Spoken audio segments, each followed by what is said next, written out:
ನಮಸ್ಕಾರ, police news 007ಗೆ ಸ್ವಾಗತ.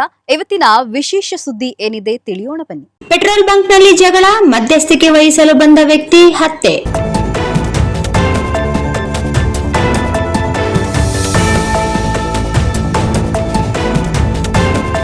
ರಾಯಚೂರು ತಾಲೂಕಿನ ಹಂಚಿನಾಳ್ ಕ್ಯಾಂಪ್ ಸಮೀಪದ ಪೆಟ್ರೋಲ್ ಬಂಕ್ನಲ್ಲಿ ಗುರುವಾರ ನಡೆದ ಜಗಳದಲ್ಲಿ ಮಧ್ಯಸ್ಥಿಕೆ ವಹಿಸಲು ಬಂದಿದ್ದ ವ್ಯಕ್ತಿಯೊಬ್ಬರು ಮೃತಪಟ್ಟ ಘಟನೆ ನಡೆದಿದೆ.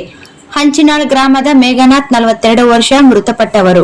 ಬಾಟಲಿಯಲ್ಲಿ ಪೆಟ್ರೋಲ್ ಪಡೆಯಲು ಬಂದಿದ್ದ ವ್ಯಕ್ತಿ ಮತ್ತು ಪೆಟ್ರೋಲ್ ಬಂಕ್ ಸಿಬ್ಬಂದಿ ನಡುವೆ 10 ರೂಪಾಯಿ ಹಣದ ವಿಚಾರವಾಗಿ ವಾಗ್ವಾದ ಆರಂಭಗೊಂಡಿತ್ತು. ಮಾತಿನ ಚಕಮಕಿ ಬಳಿಕ ಪರಿಸ್ಥಿತಿ ಉದ್ವಿಗ್ನಗೊಂಡು ಎರಡೂ ಕಡೆಯವರ ನಡುವೆ ಘರ್ಷಣೆ ಉಂಟಾಯಿತು ಎಂದು ತಿಳಿದು ಬಂದಿದೆ.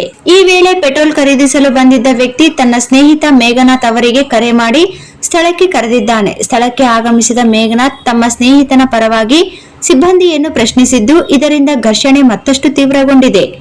ಆವೇಶದಲ್ಲಿ ಎರಡು ಗುಂಪಿನವರು ಕಟ್ಟಿಗೆಗಳಿಂದ ಪರಸ್ಪರ ಹಲ್ಲೆ ನಡೆಸಿದ ವೇಳೆ ಮೇಘನಾಥ್ ಅವರ ತಲೆಗೆ ಗಂಭೀರ ಗಾಯಗಳಾಗಿವೆ. ತಕ್ಷಣ ಅವರನ್ನು ಸರ್ಕಾರಿ ಆಸ್ಪತ್ರೆಗೆ ದಾಖಲಿಸಲಾಗಿದ್ದರೂ ಚಿಕಿತ್ಸೆ ಫಲಕಾರಿಯಾಗದೆ ಅವರು ಮೃತಪಟ್ಟಿದ್ದಾರೆ.